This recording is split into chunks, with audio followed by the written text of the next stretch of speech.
بسم اللہ الرحمن الرحیم۔ السلام علیکم۔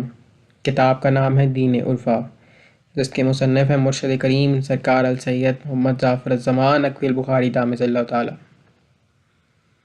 Page number 250۔ جس وقت شہنشاہ معظم علیہ السلام تشریف لے آئے تو ایک رات اس ملعون نے اپنے نوکروں غلاموں سے کہا کہ آج رات تم شہنشاہ غربا شہنشاہ خراساں علیہ السلام پر شب خون مارو کہ جس وقت وہ آرام فرما ہو تو تم نے انہیں شہید کرنا ہے، اور صرف شہید نہیں کرنا بلکہ اربن اربن۔ اس ملعون کے الفاظ یہی تھے کہ اربن اربن، سمجھ آئی؟ اس طرح تم لوگوں نے کرنا ہے اور میں اپنی آنکھوں سے دیکھوں گا۔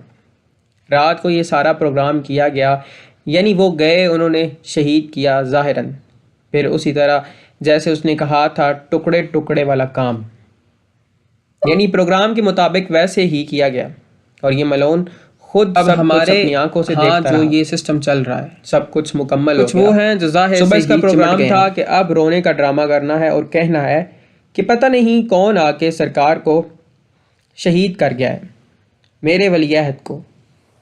اس وقت اس ملعون نے انہیں اپنا نائب بنایا ہوا تھا، ولی عہد، لہٰذا اب کوئی اپنا۔ سید ذوالفقار شاہ صاحب نے عرض کیا، فریب کا؟ فرماتے ہیں جی۔ اب بیٹھا فریب کا پروگرام بنا رہا تھا علی الصبح، اور اس نے غلاموں سے کہا کہ اب کوئی ایسا انتظام کرو کہ کوئی اور بندہ جا کے پہل دیکھے اور وہ آ کر ہمیں اطلاع دے۔ ایک غلام نے کہا کہ میں جاتا ہوں اور باہر اور دیکھتا ہوں، اگر کوئی بندہ ہے تو میں اسے کہتا ہوں کہ جا کر سرکار کو نماز کے لیے بیدار کر دو، نماز صبح کے لیے۔ اس طرح بہانہ بن جائے گا اور وہ دیکھ لے گا۔ وہ غلام کہتا ہے کہ جس وقت میں باہر نکلا تو سرکار تجدید وضو کے لیے پہلے ہی باہر تشریف فرما تھے۔ مولا صاحب الزمان ہر دم ہو امان۔ یہ بھی ایک واقعہ ہے، ایسے ہی ہے نا یا نہیں؟ یہ شہنشاہ انبیاء صلی اللہ علیہ وآلہ وسلم نے جناب جابر بن عبداللہ انصاری کا ایمان کب کامل کیا تھا؟ یہ واقعہ آپ کا سنا ہوا ہے؟ جی، میرا خیال ہے کہ اکثر لوگوں کا سنا ہوا ہوگا، بہرحال میں تھوڑا سا دوبارہ دہرا دوں۔ ان کے ایمان کی تکمیل کے بارے میں یہ ہے کہ ایک دن جناب جابر شہنشاہ انبیاء صلی اللہ علیہ وآلہ وسلم کو دعوت دیتے ہیں کہ میرے گھر تشریف لے آئیں۔ شہنشاہ صلی اللہ علیہ وآلہ وسلم تشریف لے جاتے ہیں۔ سرکار دام ذل تعالیٰ نے ذاکرین کی جانب اپنا رخ کر کے فرمایا، یہ جن کے بارے میں آپ لوگ کہتے ہیں کہ والی کربلا علیہ السلام کے پہلے زائر، پہلے مجاور ہیں۔ ایک ذاکر نے جواباً عرض کیا، جی جابر بن عبداللہ۔ فرماتے ہیں جی جناب جابر، یہ ان کا واقعہ ہے۔ انہوں نے دعوت دی، شہنشاہ انبیاء صلی اللہ علیہ وآلہ وسلم نے فرمایا کہ ہم تشریف لے آئیں گے اور اپنے پاک بھائی علیہ السلام کو بھی ساتھ لائیں گے۔ اس نے گھر جا کر جلدی انتظام کیا، ایک بکری ذبح کی، اس کی کھال اتاری، گوشت بنایا، اس کے بعد وہ گھر گیا کسی کام سے۔ اس کے 2 چھوٹے بچے تھے۔ ایک نے دوسرے کو بتایا کہ آج بابا نے بکری ذبح کی ہے، کیا تمہیں پتہ ہے؟ دوسرے نے کہا میں نے نہیں دیکھا۔ اس نے کہا اچھا تم یہاں لیٹو اور میں تمہیں ذبح کرتا ہوں۔ ایک لیٹ گیا، دوسرے نے چھری چلا دی، وہ دنیا سے کوچ کر گیا۔ والدہ کی نظر پڑی تو وہ دوڑی کہ یہ کیا کر رہے ہو، یہ کیا کر رہے ہو، یہ تم نے کیا کر دیا ہے، تم نے تو بھائی کو قتل کر دیا۔ وہ بھاگا اور بھاگتا ہوا سیڑھیوں سے چڑھ کر چھت پہ پہنچا اور چھت سے دوسری طرف گر گیا، وہ بھی فوت ہو گیا۔ گویا دونوں جاں بحق ہو گئے۔ جاں بحق ہو گئے۔ ادھر جناب جابر علیہ السلام نے جس وقت یہ ساری صورتحال دیکھی تو انہوں نے زوجہ سے کہا کہ بہتر ایسے رہے گا کہ فی الحال لاشیں چھپا لیتے ہیں تاکہ شہنشاہوں صلی اللہ علیہ وآلہ وسلم کی دعوت میں یہ مخل نہ ہو۔ جس وقت دعوت پسند فرما لیں گے تو اس کے بعد پھر عرض کر دیں گے۔ اس طرح انہوں نے وہ لاشیں چھپا دیں۔ دسترخوان لگایا گیا، شہنشاہ صلی اللہ علیہ وآلہ وسلم تشریف لے آئے۔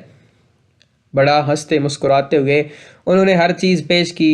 شہنشاہ صلی اللہ علیہ وآلہ وسلم نے نگاہ فرمائی، آپ کے بچے کہاں گئے ہیں؟ آپ کے بچے کہاں گئے؟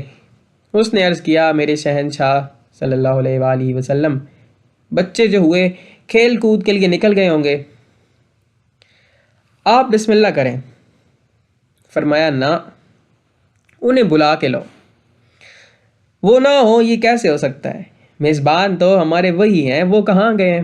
انہوں نے عرض کیا، میرے آقا صلی اللہ علیہ وآلہ وسلم، پتہ نہیں وہ اپنے ننہال چلے گئے یا پتہ نہیں کسی اور طرف۔ بچے جو تھے، آپ کو دیر ہو جائے گی اور یہ لنگر ٹھنڈا ہو جائے گا۔ شہنشاہ معظم صلی اللہ علیہ وآلہ وسلم نے فرمایا، نہ، جب تک وہ نہیں آئیں گے ہم کچھ بھی تناول نہیں فرمائیں گے۔ جب تک وہ نہیں آئیں گے ہم تناول نہیں کریں گے۔ مجبوراً اس نے ہاتھ باندھتے ہوئے عرض کیا، آقا صلی اللہ علیہ وآلہ وسلم، وہ آپ کے دونوں غلام تو فوت ہو گئے ہیں، پرباش ہو گئے ہیں۔ ہاں، وہ تو پرباش ہو گئے ہیں۔ یہ کہتے ہوئے وہ تھوڑا سا رنجیدہ بھی ہوا۔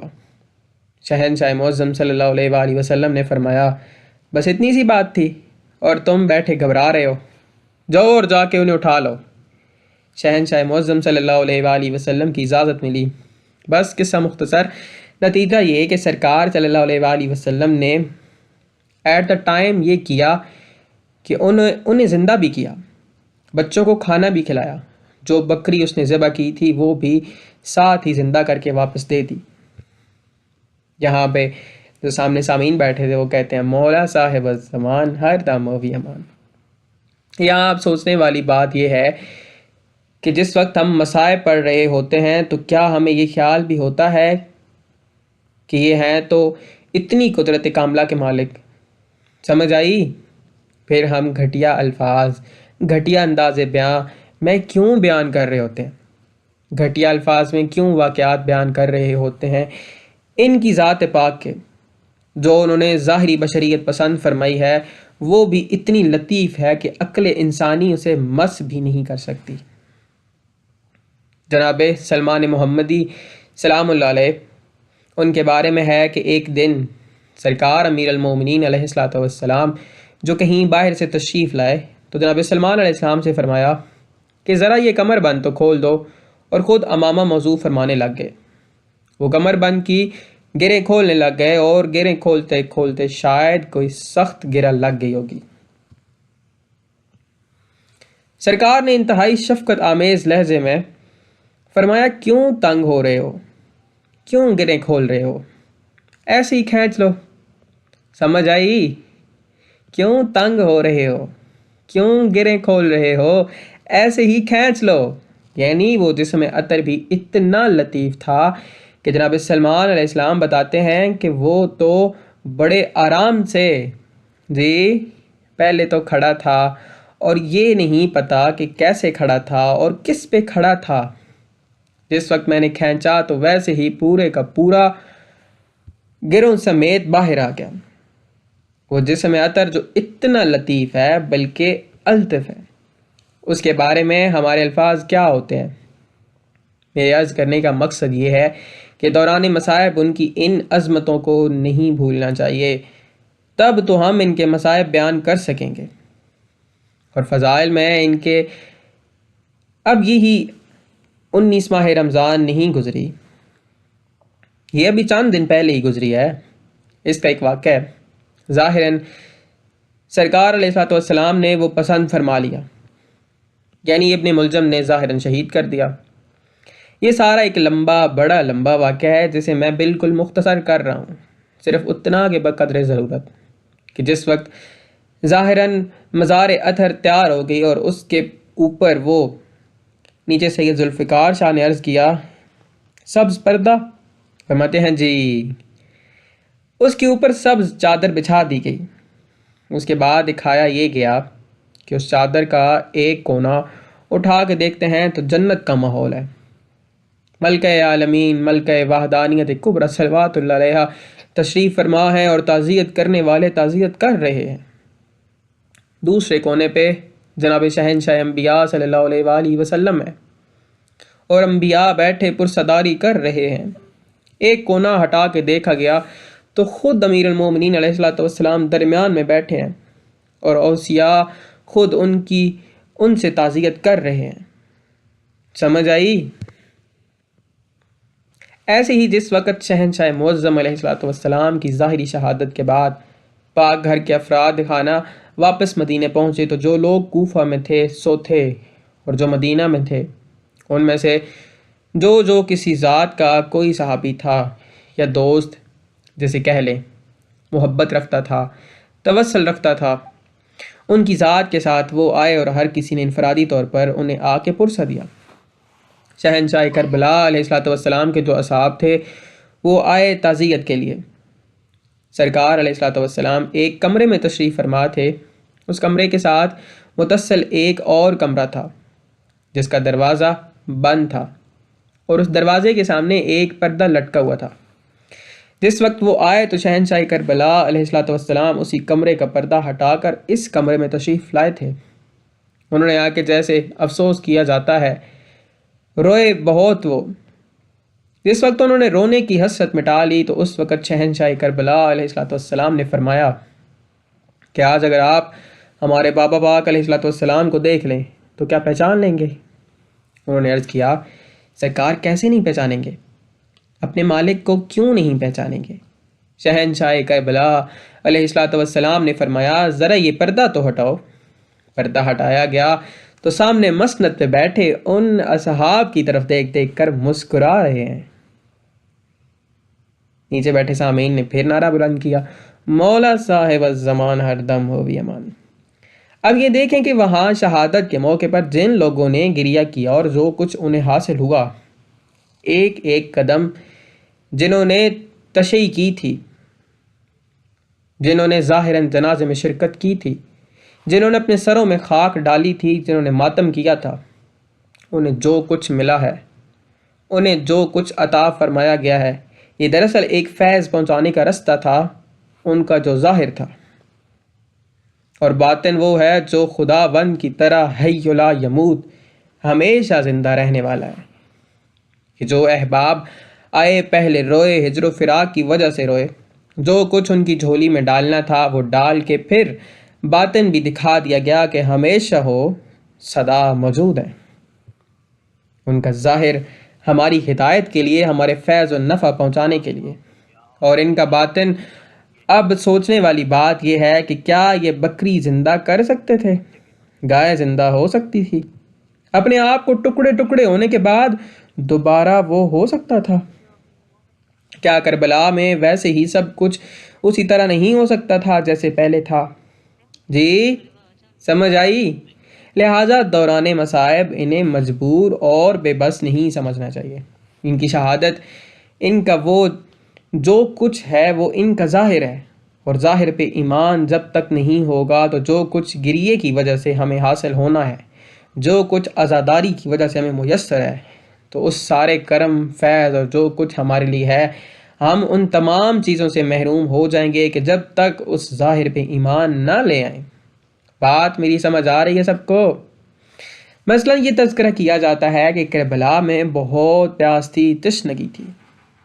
میں پڑھ رہا تھا علامہ صدر الدین واز قزوینی علی اللہ مقامہ کو، انہوں نے بعض مقامات پر بڑی اچھی معرفت کی باتیں کی ہیں۔ جس وقت وہ پیاس کا تذکرہ کرتے ہیں تو لکھتے ہیں کہ میری زبان نہ جل جائے کہ میں آپ کی ذات کو پیاسا کہوں، مگر کہہ اس لیے رہا ہوں کیونکہ آپ نے خود جو کہا ہے۔ ان کی یہ الفاظ مجھے بہت اچھے لگے کیونکہ ان میں بہت پیار تھا۔ جی سمجھ آئی؟ میری یہ زبان نہ جل جائے کہ میں تیری ذات کو پیاسا کہوں، مگر کہہ اس لیے رہا ہوں کیونکہ تیری ذات نے جو کہا ہے۔ اس انداز میں انہوں نے بیان کیا۔ اب پیاس کا جہاں تذکرہ آتا ہے، میں نے پچھلی مجلس میں عرض کیا تھا کہ ایک صحابی سے فرماتے ہیں کہ مجھے پانی کا ایک گلاس دو۔ اگر وہ صرف باطن پہ ایمان رکھتا ہے اور وہ یہ کہتا ہے کہ سرکار علیہ الصلوۃ والسلام آپ کی ذات تو اللہ کی طرح بے نیاز ہے، پانی کی آپ کی ذات کو کیا ضرورت ہے؟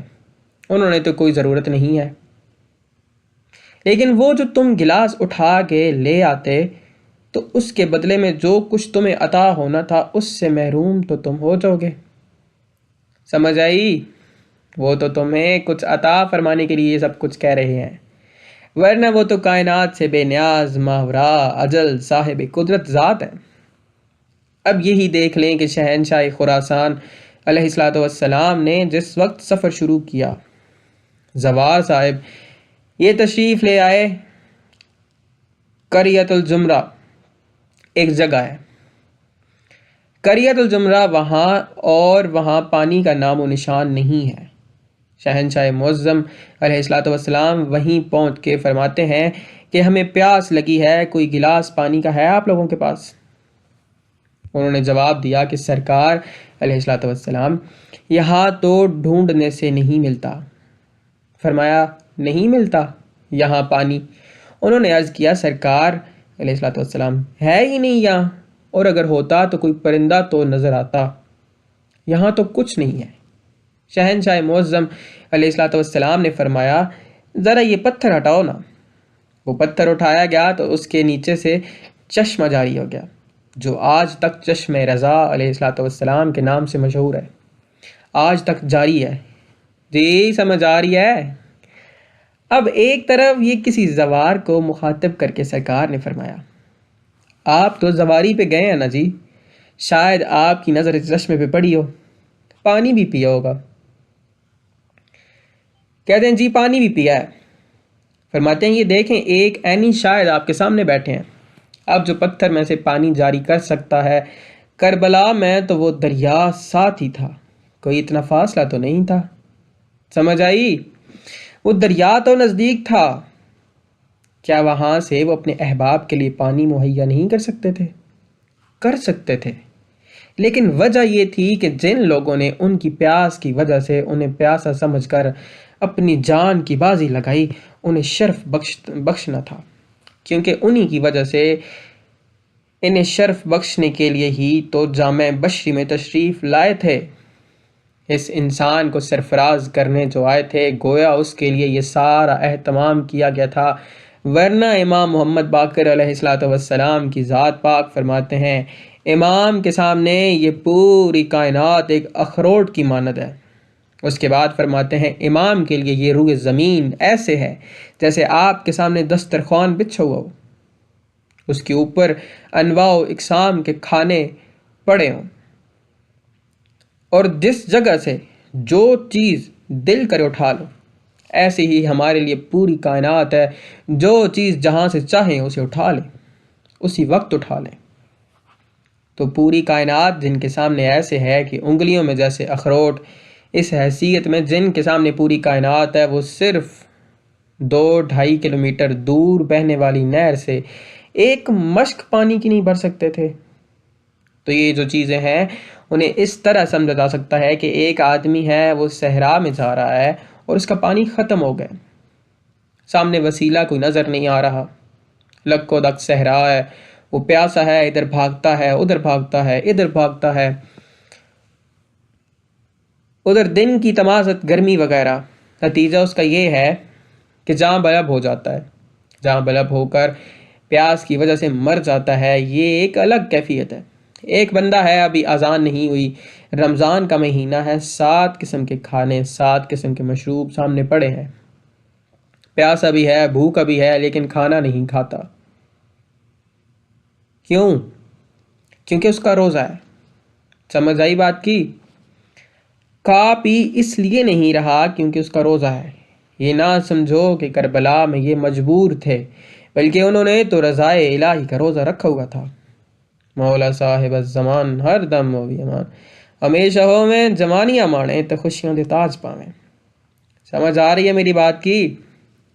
انہیں کسی پہلو پہ مجبور نہیں سمجھنا چاہیے۔ پوری کائنات جن کے تصرف میں ہو، اختیار میں ہو، وہ ایک ولایت کے چوتھے تاجدار علیہ الصلوۃ والسلام کا واقعہ ہے، اور اس واقعے کو ائمہ معصومین علیہ الصلوۃ والسلام نے اپنی امامت پر دلیل کے طور پر بیان کیا ہے۔ واقعہ کیا ہے؟ صورتحال یہ ہے کہ 12 محرم کا دن ہے، کوفے کا شہر ہے، ظاہراً امت کی قید میں ہے، دربار کی پیشی کا وقت ہے۔ جس وقت پیشی دے رہے تھے تو عین اس وقت 45 میل دور بنی اسد کے ساتھ اپنے پاک بابا علیہ السلام کی لاش عطر کی تدفین میں مصروف تھے۔ غالباً نویں تاجدار ولایت علیہ السلام نے اس واقعے کو ثبوت کے طور پر دلیل بنایا ہے۔ ایک شخص نے کہا، سرکار علیہ السلام، آپ کیسے امام ہیں کہ آپ کے بابا پاک علیہ السلام نے خراسان میں رحلت فرمائی اور آپ مدینے میں بیٹھے تھے، جبکہ امام کا غسل و کفن امام ہی کرتا ہے، لہٰذا اگر آپ امام ہوتے تو آپ خراسان میں ہوتے۔ شہنشاہ معظم علیہ السلام نے فرمایا، تم تو یہ بات کر رہے ہو، پہلے ہمیں یہ بتاؤ کہ ہمارے جد اطہر جو کوفہ میں تھے وہ کیسے لاشوں کی تدفین کے لیے کربلائے معلیٰ تشریف لے آئے تھے؟ اس شخص نے جواب دیا، وہ تو موجزانہ طور پہ۔ شہنشاہ معظم علیہ السلام نے فرمایا، میرے دادا پاک علیہ السلام معجزے کے ساتھ آ سکتے ہیں، میں اپنے بابا پاک علیہ السلام کے پاس نہیں جا سکتا۔ سمجھ آئی بات کی؟ اسے دلیل بنایا گیا ہے اپنی امامت پہ، یعنی اس بات کا انکار نہیں کیا جا سکتا کیونکہ اسے دلیل کے طور پر استعمال کیا گیا ہے۔ تو اسی دلیل کے پیش نظر میں عرض کروں گا کہ 45 میل دور اپنے بابا پاک علیہ السلام کے جسد اطہر کو اپنے مقام پہ پہنچانے کے لیے تشریف لے آتے ہیں۔ 2 فرلانگ کے فاصلے پہ جو نہر بہہ رہی ہے وہاں سے ایک مشک پانی کی بھر کے نہیں لا سکتے تھے۔ تو یہ جو ہمارے ہاں ان کا تصور دیا جاتا ہے کہ مجبور تھے نا، وہ رضائے الہی کا روزہ تھا، ورنہ ایسے لاتعداد واقعات ہیں۔ صاحب حقائق نے لکھا ہے اور بڑے عجیب انداز میں وہ لکھتے ہیں کہ شہزادہ علی اکبر علیہ السلام کا ظاہراً بچپن تھا، سردی بہت تھی، سردی کا موسم تھا۔ بابا پاک علیہ السلام کے پاس تشریف لے اور آ کے بابا پاک علیہ السلام کے زانوں کو زینت بخشی۔ شہنشاہ علیہ السلام نے پیار کیا۔ اس کے بعد عرض کرتے ہیں، بابا جان علیہ السلام، آج ہمارا انگور کھانے کو دل ہے، آج ہمارا انگور کھانے کو دل چاہ رہا ہے۔ ساتھ ہی ایک صحابی بیٹھا تھا، اس نے کہا، شہزادے سردی کا موسم ہے، انگور کہاں؟ اس شدید سردی میں انگور کہاں سے آئے؟ عین اسی وقت شہنشاہ کربلا علیہ السلام نے فرمایا، میرے لال علیہ السلام ہاتھ دراز فرمائے۔ ہاتھ دراز کیا تو پورا تشت انگوروں سے بھرا ہوا سامنے آ گیا۔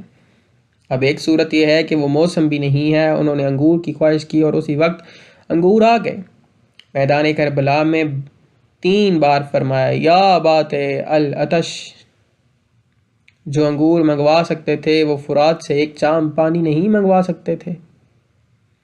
جی سمجھ آئی؟ لیکن یہی بات تو سمجھنے والی ہے، ان کیفیات کو تو سمجھنے کی ضرورت ہے۔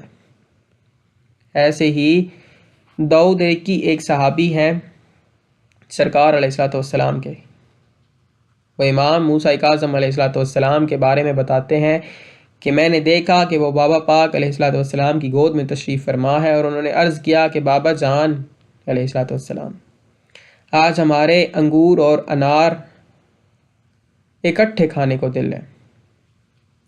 موسم شدید سردی کا تھا، تو بچپن کے پیش نظر داؤد کی کہتا ہے کہ میں نے عرض کیا، جیسے بچوں کو کہا جاتا ہے کہ سائیں یہ موسم تو نہیں ہے، آپ کیا کہہ رہے ہیں؟ سردی بہت ہے، موسم بے موسم ہے، یہ کیسے ہوگا؟ کہاں سے آئیں گے؟ تو وہ کہتا ہے کہ ابھی میرا یہ جملہ مکمل نہیں ہوا تھا کہ میں نے دیکھا ان کے سامنے ایک تشت پڑا ہے جس میں انگور بھی تر و تازہ اور انار بھی بالکل تر و تازہ تھے۔ یہ واقعات جو میں بیان کر رہا ہوں بظاہر فضائل کے دائرے میں انہیں کوئی خاطر خواہ اہمیت نہیں دی جاتی کہ مالک ذات ہیں، انگور یا انار جہاں سے چاہے منگوا لیں، یعنی فضائل میں تو ہم یہ مان جاتے ہیں، لیکن جس وقت ہم مصائب پڑھتے ہیں تو ان تمام فضیلتوں کو بلائے طاق رکھتے ہوئے انہیں ایک مجبور اور بے بس حیثیت میں پیش کر رہے ہوتے ہیں کہ جن کا کوئی بس نہیں چلتا، حالانکہ یہ صورتحال نہیں ہے۔ ایک اور چھوٹا سا واقعہ بھی میں آپ کے سامنے پیش کر رہا ہوں کہ شہنشاہ ابو محمد علیہ السلام یعنی ہمارے مالک عجل اللہ فرج شریف کے بابا پاک علیہ السلام یعنی مولا 11ویں شہنشاہ، ان کا ایک مشہور واقعہ ہے ان کے زمانے کا، آپ لوگوں کا سنا ہوا ہے، بس ریمائنڈ کروا دیتا ہوں یعنی یاد دہانی کے لیے۔ واقعہ یہ ہے کہ خشک سالی کے دور میں ایک راہب نے آ کے مظاہرہ کیا تھا بارش برسانے کا، یاد ہے نا جی؟ سامعین میں سے کسی نے جواباً عرض کیا، ہڈی والا؟ فرماتے ہیں جی وہ آپ کے سامنے ہے نا، کہ سرکار علیہ السلام نے اپنے غلام سے فرمایا جا کر اس کا ہاتھ پکڑ لو۔ اس نے ہاتھ پکڑا جس میں سے ایک ہڈی برآمد ہوئی، فرمایا یہ ایک نبی کی ہڈی ہے، اور اس ہڈی کی عظمت یہ ہے کہ اسے جس وقت بھی زیر آسمان کر کے دعا کی جائے فوراً بارش شروع ہو جاتی ہے۔ اسی مقام پہ میں کچھ عرض کر سکتا ہوں کہ ایک نبی کی ہڈی زیر آسمان آ جائے تو بارش ہو سکتی ہے، کیا میدان کربلا میں ایسی کوئی چیز نہیں تھی جو شہنشاہ والی کربلا علیہ السلام کے پاس کہ اگر فرماتے تو آسمان سے بارش ٹوٹ کر برس پڑتی؟ یہ چھوٹی چھوٹی باتیں ہیں جن سے بندہ پھر خود استدلال کر سکتا ہے۔ نتیجہ وہی نکلے گا کہ جو صحرا میں بغیر پانی کے بھوکا پیاسا مر رہا ہے، مجبور ہے، اس کی کیفیت کچھ اور ہے، جبکہ جو انواع و اقسام کے کھانے اور مشروبات سامنے ہونے کے باوجود رضائے الہی کا روزہ دار ہے، اس کی کیفیت اور ہے۔ بات سمجھ میں آ گئی میری؟ اب اگلی منزل، جس وقت ہم واقعات پڑھتے ہیں شام غریباں کے، تو شام غریباں کے واقعات میں کیا کہتے ہیں کہ خیام پاک نعوذ باللہ جل گئے، اس کے بعد پھر جو کچھ بیان کرتے ہیں سو کرتے ہیں، بلکہ ایسے ایسے عجیب الفاظ اور عجیب عجیب روایات ہم پیش کرتے ہیں کہ جو کتابوں میں بھی نہیں ہیں، جو دشمنوں نے بھی نہیں لکھی، وہ بھی ہمارے ممبر پہ بیان ہوتی ہیں۔ یہ بھی ہماری بدقسمتی ہے۔ بہرحال ایک طرف ہم یہ دیکھتے ہیں کہ وہی چوتھے تاجدار ولایت علیہ السلام ہے کہ جن کے خیمے پاک کا واقعہ پڑھا جاتا ہے اور بڑے دردناک طریقے سے پڑھا جاتا ہے، اور دوسری طرف وہی شہنشاہ علیہ السلام ہے اپنے گھر عطر کے حجرے میں نماز پڑھ رہے ہیں اور اچانک حجرے نے آگ پکڑ لی، حجرہ چلنے لگ گیا، چاروں طرف آگ کی لپٹیں ہیں، باہر شور شرابہ شروع ہو گیا کہ شہنشاہ علیہ السلام اندر مصروف نماز ہے اور باہر سے حجرہ تو سارا۔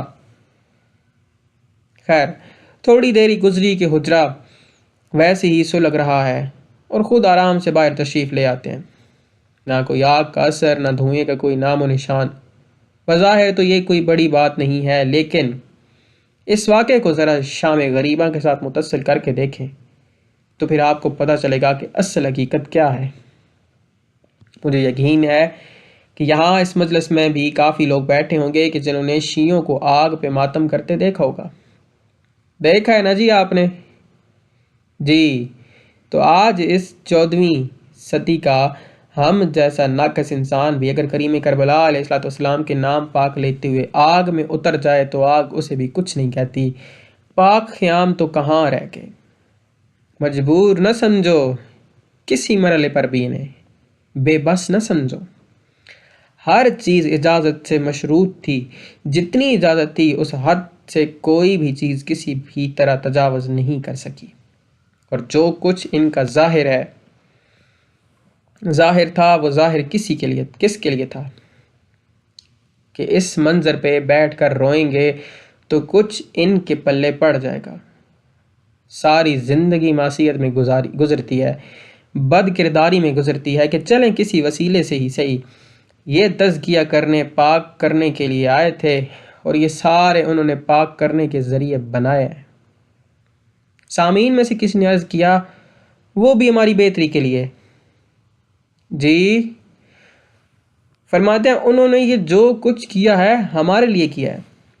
ایسے ہی 7ویں تاجدار ولایت علیہ السلام کے سگے بھائی ہیں جو کہ جناب عبداللہ افتح علیہ السلام کے نام پاک سے مشہور ہیں، انہوں نے ظاہراً دعوی امامت کیا رکھا تھا۔ 7ویں تاجدار ولایت علیہ السلام کے مقابلے میں جس وقت حالات سازگار ہو گئے تو انہوں نے اعلان کیا کہ میں آج جا رہا ہوں اپنے بھائی کے پاس، اور آج فیصلہ ہو جائے گا کہ اصل امام وہ ہیں یا میں۔ وہ جو انہیں امام مانتے تھے اس ساری ٹیم کو ساتھ لیا اور تشریف لے آئے بھائی کے پاس کہ یہ کیا بات ہے۔ کہتے ہیں کہ آج ہم فیصلہ کرنے آئے ہیں کہ آپ امام ہیں یا ہم، بس آج فیصلے کا دن ہے۔ انہوں نے فرمایا تو ٹھیک ہے، ہو جاتا ہے فیصلہ۔ لکڑیاں منگوائیں گی۔ وہ تو بہت بڑا جناب صحن سارا بھر دیا گیا، لکڑیوں کے ساتھ پھر اسے روشن کر دیا گیا۔ جس وقت شعلے بلند ہوئے تو شعلے تو آسمان تک جا رہے تھے۔ شہنشاہ معظم علیہ السلام نے فرمایا اب جو اصل ہے وہ کرے بسم اللہ۔ انہوں نے عرض کیا اب پھر بسم اللہ بھی آپ خود ہی کریں، ہم تو نہیں کرتے۔ گویا یہ دکھانا مقصود تھا ان لوگوں کو کہ میں امام نہیں ہوں، میرے بھائی ہیں علیہ السلام۔ پہلے چونکہ دشمن امام وقت کے در پہ آزار رہتا تھا اور انہیں نصیب دشمنت تکلیف پہنچانا چاہتا تھا، اس لیے بھائی نے کہا کہ وہ نہیں امام میں ہوں، اور جو کرنا چاہتے ہو میرے ساتھ کرو۔ سمجھ آئی؟ امامت کا دعویٰ کوئی پھولوں کی سیج نہیں تھا کہ ایسے ہی آرام سے پھولوں کی خاطر یہ دعویٰ کرنا تھا، بلکہ یہ تو تیروں تلواروں کے سامنے سینہ سپر ہو کر امامت کا دعویٰ کیا گیا ہے کہ اور جو تیر تلوار دشمن آزمانا چاہتا ہے مجھ پہ آزمائے، میں امام ہوں، میرے پاک امام علیہ السلام کو کچھ نہ ہو۔ سمجھ آئی؟ جتنے بھی امامزادگان نے دعوے کیے ہیں وہ اس لیے ہیں کہ دشمن ہمیں امام سمجھتا رہے تو اس کی توجہ ہماری طرف رہے اور اصل محفوظ رہے، اصل کی ہمیشہ خیر ہو۔ اسی کے پیش نظر پھر وہ آگ روشن کی گئی، اور آگ روشن ہونے کے بعد خود اس کے اندر تشریف لے گئے اور پھر باہر آ گئے۔ اب یہاں سوال پھر وہی پیدا ہوتا ہے کہ وہاں 4 مشعلوں نے سارے خیام پرباش کر دیے اور یہاں پورا چگا ہے، تھوڑی چخا لفظ ہے، یہاں پورا چخا ہے۔ کپڑوں کے اوپر وہ جو آگ کی ایک بو یعنی اسمیل ہوتی ہے نا، آگ کے دھوئیں اور راکھ وغیرہ کی، وہ بھی محسوس نہیں ہو رہی، اور باہر تشریف لے آتے ہیں تو وہ جو ہے وہ ان کا ظاہر ہے، ایمان اس پہ بھی لے آنا ہے، لیکن جو ان کا باطن ہے اسے بھی مت بھولو، تو پھر ایک بیلنسڈ عقیدہ رہ سکتا ہے۔ اس کے بعد یہ ہے کہ قید پڑی جاتی ہے، ظاہراً جو اسیری ہے وہ بھی پڑی جاتی ہے۔ اب اس ضمن میں ولایت کے 9ویں تاجدار علیہ السلام کا ایک واقعہ ہے۔ مجمع سے مخاطب ہوتے ہوئے سرکار نے فرمایا آپ لوگوں نے کئی بار برگاہ پاک میں یہ سنا ہوگا، کہ بلکہ بارہا سنا ہوگا، کیونکہ یہ واقعات کئی مرتبہ آپ بانی مقصد سرکار دامت اللہ تعالیٰ نے دہرائے ہیں۔ جو لوگ مسلسل حدیث پاک سنتے ہیں ان کا یہ واقعہ سنا ہوا ہوگا، میں دوبارہ صرف یاد دہانی کروانے لگا ہوں۔ ایک شخص کے بارے میں مشہور ہو گیا تھا کہ اس نے نبوت کا دعویٰ کیا، لہٰذا اسے پکڑ کر زندان میں ڈال دیا گیا۔ ایک شخص نے کہتا ہے میں نے سوچا کہ اسے ملوں تو صحیح کہ اس نے نبوت کا دعویٰ کیسے کر دیا ہے۔ وہ کہتا ہے میں اس جوان کی زیارت کرنے گیا تو مجھے اس جوان نے بتایا کہ میرا لال تو بس اتنا سا ہے کہ میں وہاں کھڑا نماز پڑھ رہا تھا، اور دوران نماز ایک ذات تشریف لے اور انہوں نے رات میں مجھے ساری زیارت کروا دیں ایک ہی رات میں۔ کیا مدینہ کیا عراق، وہ تمام زیارات کروا کے مجھے میرے گھر بھی چھوڑ گئے، اور 3 بار انہوں نے میرے ساتھ ایسا ہی کیا۔ میں نے بس وہی لوگوں کے سامنے بیان کر دیا اور انہوں نے کہا کہ اس نے تو معراج کا دعویٰ کر دیا ہے۔ کہتا ہے میں نبی ہوں، جبکہ میں نے تو دعویٰ نہیں کیا۔ اس نے پوچھا کہ وہ تھے کون؟ اس نے کہا کہ ہمارے اپنے امام زمانہ تھے، 9ویں تاجدار ولایت علیہ السلام، یہ شخص کہتا ہے کہ میں پھر حاکم وقت کے پاس گیا اور اسے بتایا کہ اس بیچارے نے تو دعوے نبوت نہیں کیا، اس پہ تو آپ لوگوں نے خواہ مخواہ بہتان باندھ لیا ہے، وہ تو جو کچھ کیا ہے شہنشاہ معظم علیہ الصلوۃ والسلام نے کیا ہے۔ حاکم نے کہا کہ پھر تو وہ اسی شہنشاہ کو عرض کرتے جو اتنے سیریں کروا سکتے ہیں، وہ اسے زندان سے نہیں نکال سکتے۔ اگلے دن گئے تو وہ زندان میں تھا ہی نہیں۔ سمجھ آئی بات کی؟ جی، ایسے ہزاروں واقعات ہیں۔ ولایت کے 11ویں تاجدار علیہ الصلوۃ والسلام کے واقعات ہیں کہ ظاہراً اسیری کا دور ہے، مومنین کو وقت دیا جاتا ہے کہ ہم فلاں جمعے والے دن فلاں شہر میں تشریف لے آئیں گے۔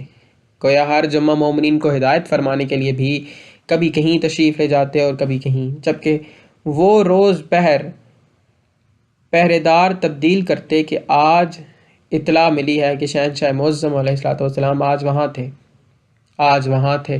گویا یہ پہرے دار کی غلطی ہے اور اسے سزا بھی دی جاتی اس پہرے دار کو۔ اس طرح روزانہ زندان بان جو ہیں وہ تبدیل ہو رہے ہیں اور سرکار علیہ الصلوۃ والسلام مومنین کو زیارتیں کروا رہے ہیں۔ ایک طرف یہ صورتحال ہے اور دوسری جانب ہم کہتے ہیں کہ وہ مجبور تھے، بے بس تھے، امت اگر نہ چھوڑتی تو وہ کیسے وطن واپس آتے۔ یہ صورتحال ہے۔ اس طرح کی مجبوری ان کی کہیں نہیں سمجھنی۔ میری بات سمجھ آئی؟ جاگ رہے ہو یا سو رہے ہو؟ سامعین میں سے دوبارہ آواز آئی، مولا صاحب الزمان ہر دم ہو امان۔ ایسے ہی ولایت کے چوتھے تاجدار علیہ الصلوۃ والسلام کا بھی ایک واقعہ ہے۔ وہ آپ کے سامنے ہے کہ جس وقت دوسری مرتبہ دشمنوں نے شام بلایا اور زبردستی، جو واقعہ احادیث میں مشہور ہے، یہ آ کے رونے لگ گیا کہ سرکار علیہ الصلوۃ والسلام یہ تو ظلم در ظلم ہے، کب یہ ظالم امت ظلم سے باز آئے گی؟ شہنشاہ معظم علیہ الصلوۃ والسلام نے فرمایا، رو نہیں، 2 منزلوں تک جانا ہے ہم نے اور ابھی واپس آ جائیں گے۔ ویسے ہی ہوا کہ 2 منازل کے بعد واپس تشریف لے آئے۔ واقعات آپ کے سنے ہوئے ہیں، میں صرف ان کی طرف اشارہ کرنا چاہتا ہوں کہ یہ پابند نہیں ہیں بلکہ زاہد قدرت ہیں۔ ظاہراً یہ دنیا میں تشریف لائے ہیں ایک بچے کی شکل میں، اور وہیں سے انہوں نے فیض پہنچانا شروع کیا ہے۔ جب کنیز نے اٹھایا اس پہ کرم، جس نے پیار کیا، جس نے خدمت کی، جس نے جھولا جھلایا۔ جی سمجھ آئیے بات کی؟ یہ سارے خزانے لٹانے آئے تھے اور خزانے بانٹنے آئے تھے۔ وہ شہنشاہ مولا امیر المومنین علیہ الصلوۃ والسلام کی ایک کنیز کے بارے میں ہے کہ انہوں نے اپنا ایک واقعہ بیان کیا کہ ایک دن شہنشاہ معظم علیہ الصلوۃ والسلام اس وقت گھٹنوں چلتے تھے۔ سرکار دامت اللہ تعالیٰ نے مسکراتے ہوئے فرمایا، یہ بھی ذرا دیکھیں اللہ کی بے نیازیاں۔ سمجھ آئی؟ ظاہراً گھٹنوں چلتے تھے۔ اس نے بتایا کہ گھر میں ایک کنواں تھا اور اس کا ایک بچہ جو کہ ابھی چھوٹا تھا، وہ کھیلتا کھیلتا اس کنویں کے قریب جا پہنچا اور اس میں گرنے لگا۔ ادھر سے شہنشاہ امیر المومنین علیہ الصلوۃ والسلام جلدی سے نکلے تو قریب ایک خیمہ لگا ہوا تھا اور اس کی ایک رسی ان کے پاؤں میں الجھ گئی۔ شہنشاہ معظم علیہ الصلوۃ والسلام اسی طرح جلدی گھٹنوں چلتے گئے۔ وہ پورا خیمہ ساتھ گھسٹتا چلا گیا۔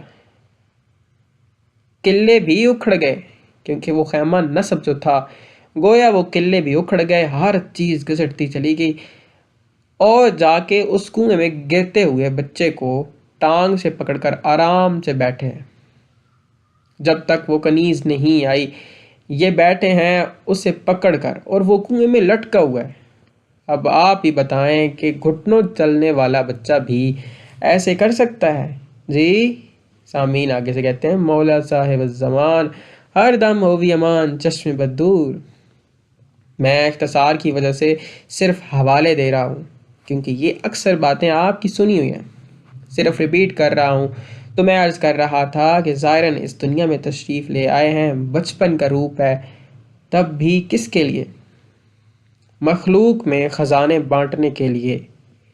ان کی اولیت کو اگر ہم دیکھتے ہیں تو جس وقت انہوں نے اپنے نور ذات سے سفر کیا تو اسی وقت سے انہوں نے اپنے خزائن لٹانا شروع کیے۔ جنہوں نے بچپن کا روپ دھارے، انہیں کعبے میں ظاہراً بشری لباس میں دیکھا تو وہیں ڈٹ گئے، وہیں جم گئے، وہیں عقیدے کو انہوں نے روک دیا۔ ان کی حقیقت انہوں نے خود بیان کی ہے۔ اولیت کے ضمن میں بھی میں تھوڑی سی بات کرتا چلوں کہ ان کی اولیت کے بارے میں ہے کہ وہ جو فرماتے ہیں کہ اس وقت پروردگار عالم فرد تھا، تنہا تھا، اکیلا تھا اور کوئی نہ تھا۔ سمجھ آئی؟ پروردگار عالم فرد تھا، اکیلا، ایک تھا۔ ویسے تو ہم ایک بھی اسے نہیں کہہ سکتے، کیونکہ ایک تو مرکب ہوتا ہے، 4 حصوں کا مرکب۔ ایک سیر جو ہوتا ہے اس کے 4 پاؤں نہیں ہوتے، یعنی کوئی بھی ایک جو ہوتا ہے تو وہ مرکب ہوتا ہے، لہٰذا ہم اسے ایک نہیں کہہ سکتے، اکیلا بھی اسے نہیں کہہ سکتے۔ اسے اگر ہم صفر کہیں تو صفر لا شے ہوتی ہے۔ سمجھ آئی؟ صفر لا مگر ہے، وہ جیسے بھی تھا۔ اب اگر ہم کیوں اور کیسے کی تکرار میں پڑ گئے تو کام الٹا ہو جائے گا، لہٰذا بس وہ تھا۔ ان پاک ذوات علیہ السلام نے اس کی خلوت ذات کی بزم آرائی کی، اس کی خلوت کی بزم محفل گرم کی، اس طرح یہ تشریف لے آئے۔ اب یہ معلوم نہیں ہے کہ کیوں۔